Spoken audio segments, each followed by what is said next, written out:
Hello my friends, I am Luke Neller and you're watching Best Replays of the Week. Today you'll see a spectacular episode. This time, each winner could have been Top Gun of the Week.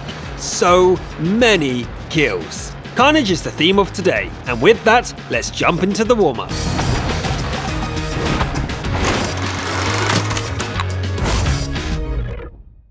First, let's melt some snow in Winter Himmelsdorf with a GWE100. The match has been the usual struggle for an arty player. The score is 9-13 and the capture siren goes off. But first, here comes an ISU 152. The TD takes aim, fire, and hits a track. Haha, stop trying to hit me and hit me. Ricochet! What's wrong with you? Your last chance? Let's end this now.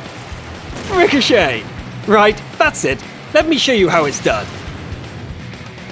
Let's move on.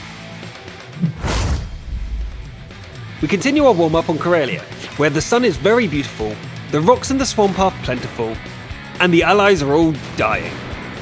In usual T-28 style, he turns up late to the party and is all alone. An EOC is spotted. The Iron Behemoth trundles towards him and shrugs off his shot. The Elk tries to dash away, but he won't get far. No! Wait! An IS-6? I mean, of course! Totally intended. Ever wondered what it would have been like for a young Bruce Banner at kindergarten? Look at what happens when this MS-1 is left alone against 8 other little tanks. He's getting angry. The toddler turns into a small green monster and breaks everything in his path. Hulk smash!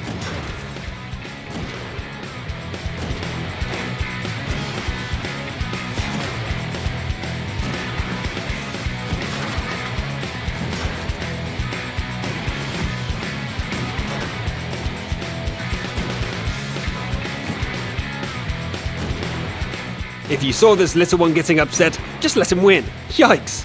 That's it for the warm-up. It's time for the awards. This week's Top Gun is the player behind the call sign 13Dan13. 2 13s. It's clearly not his unlucky number. Well, he takes his T-62A for a spin around steps.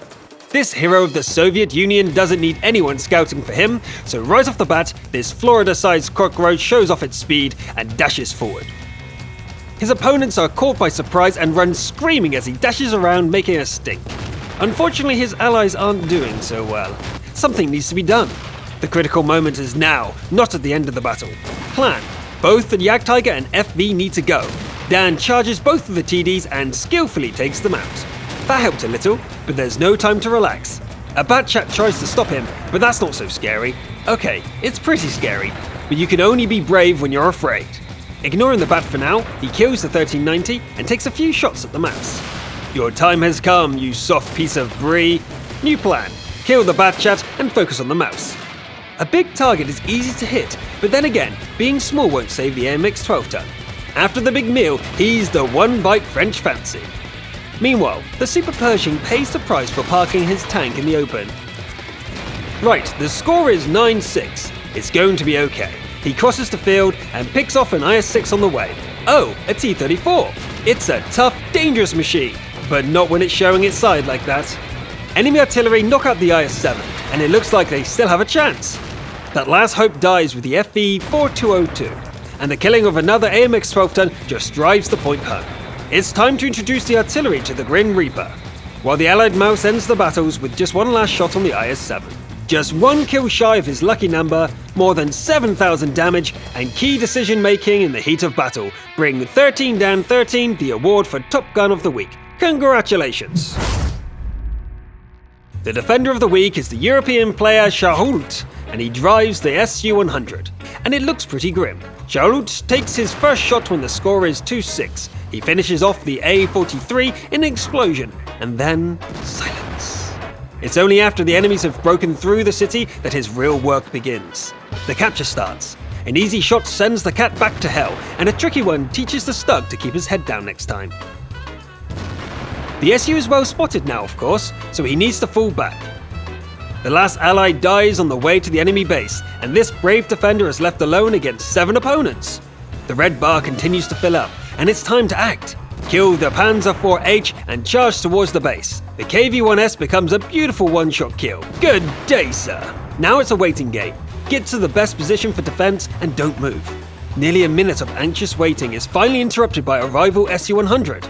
Missing this shot at the TD could have been a fatal mistake, but the returned shot does no damage. Charlotte knows better than to make the same mistake twice. The remaining enemies are a KV-1S, 2 beat-up T1 heavies, and an M3 Lee. The Su-100 receives a shot from an unseen enemy, but this doesn't stop it from punching a hole in the Soviet heavy. It's time to use all the cover he can find. Charlotte anticipates the KV's movement, but his alpha isn't quite enough. He retreats as far back as possible. Oh, how he would like to cross that red line. The KV pops out, takes a shot, and track! Was that lucky, a hurried shot, or perfect positioning? It doesn't matter. A shot whizzes overhead, marking the arrival of the 2 T1 heavies. One down. This time the alpha is more than enough. Falling back to try and deceive the enemy. Success! Its gun points to one side as death comes from the other. Now all that's left to do is wait for the M3 Lee to arrive from the town. Wait for it. Surprise! He suddenly appears on the other side. Spin around quickly and hammer the last nail into the red team's coffin. Charlotte shows courage, got 10 kills and stood his ground in an almost hopeless situation. He really deserves the award for Defender of the Week. As usual, the Sniper of the Week brings you a series of 3 great shots. The first one is fired on Erlenberg. A historical battle is being fought between German and Soviet forces. The IS drives forward, following the river. Whatever his plans were, they can wait, since an enemy Stug seems to have a death wish. An accurate and precise shot between the houses brings the team their first kill and a Bronze Sniper of the Week award to the shooter. The next sniper is found at Winter Himmelsdorf. The silver medalist Jagdpanzer E100 decides to fire through the square. What was that? There's a fountain and an allied bat chat? What's your point? It's the IS-3 I'm shooting at. Take another look. Right between all the obstacles. Nice shot. Summer is here and the snow is gone from Himmelsdorf. This is where we find the best sniper of the week.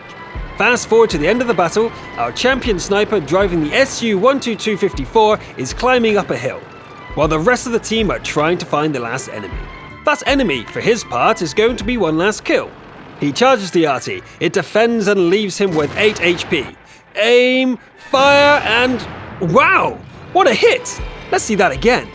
The enemy was going at a good speed and our sniper got him through this opening. That spectacular shot fully deserves the Sniper of the Week award. Congratulations to Adar Kari, you're the best today. This week's Steel Wall goes to the player Andrei 13,243,546. As I mentioned earlier, all of today's winners have a lot of kills. But the Steel Wall has that name for a reason. Andrei doesn't just need to kill, he has to take a beating and live to tell the tale. He gets stuck in right away, but his allies are dropping like flies. Why does it look like he's the only one who's actually interested in winning the fight? The first serious opponent is a KV-5, but it proves to be no real challenge. It manages to land a shot, but not where it counts. Circling around the Ruhenberg streets brings him face to face with a prototype. Now this one actually is a dangerous opponent. Both TDs take a hammering, but victory goes to the beast of German steel. This is where the Steel Wall contest truly begins. 1 against 9. Fun means having 250mm frontal armor and all your opponents ahead of you. The enemies fire, rage at their fate, and fire again. The TD hero stays calm and knocks them down one by one. Angling the hull, side-scraping and taking damage in the tracks blunts the enemy's fury. We have to point out that only the Su-85 thought to flank the German. And the rest? Well, let's hope they have the looks, since they don't seem terribly smart. The pretty opponents vanish as quickly as cash after the payday, while the Jagdtiger just shrugs off the insults, the anger, and of course the damage. In the end, the German premium racked up 12 kills, survived the fight, and didn't even search for the last enemy, winning by capture instead. This is one deadly wall of steel. Congratulations! And now we have arrived at the main event, the best replay of the week. The title, the gold and the medal go to the player behind the call sign Ramses1, driving the unpronounceable French premium SPG. We are watching a standard battle at the hidden village. Quickly taking up a good position, our champion blots out 2 red markers and pretty much disassembles a 3rd. But it's not enough. Ramses has time to bring his kill count to 3 by finishing off at T-34. But then things suddenly get very dangerous for artillery. A T-49 breaks into the base and opens up on a friend. A time like this calls for shotgun mode. When the dust settles, the heroic effort didn't manage to save the ally and half the rivets had fallen out of his artillery piece. 33 HP left and the score is 8-12. This is bad. Now he needs to hide to survive. Wait, there's an enemy! The Chiha misses the only shot it's going to get. Go away, little chihuahua! Scoot! Now things get strange. The enemies start coming around the corner in a scrambling horde. What is this? The zombie apocalypse? The Hetzer, the Panzertoaster 4, and then the Sau 40 charge in and die at such a rate that even the elite loader has trouble keeping up. But hey, if they are that keen to die, Ramses is quite willing to lay them to rest.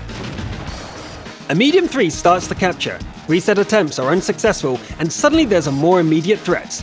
It's the slowest member of the zombie horde. This one's an SPG. Check for wind and shoot twice. It's a reliable method. The red bar crawls forward, but the invader's greed will be his downfall. Decided to get a shot, did you? How's that working out for you? 10th kill. The allied KV-1 goes for the capture and only an enemy SPG left. 10 kills are enough. The battle ends in a capture. This was not a heavy combat vehicle, but it rose to the occasion and carried the match with spectacular plays. That's why Ramses 1 wins our best replay of the week. Congratulations! That's all the replays for today. New episodes of Science of Victory and RNG are already waiting for you, and soon you'll find the anticipated film Tanks Smell Like Swamp on our official channel. Make sure not to miss it. I am Luke Neller, yes I'm British, and numbers are intentionally spoken like that. I'll see you in the comments. Bye! Ready for best replays of the week!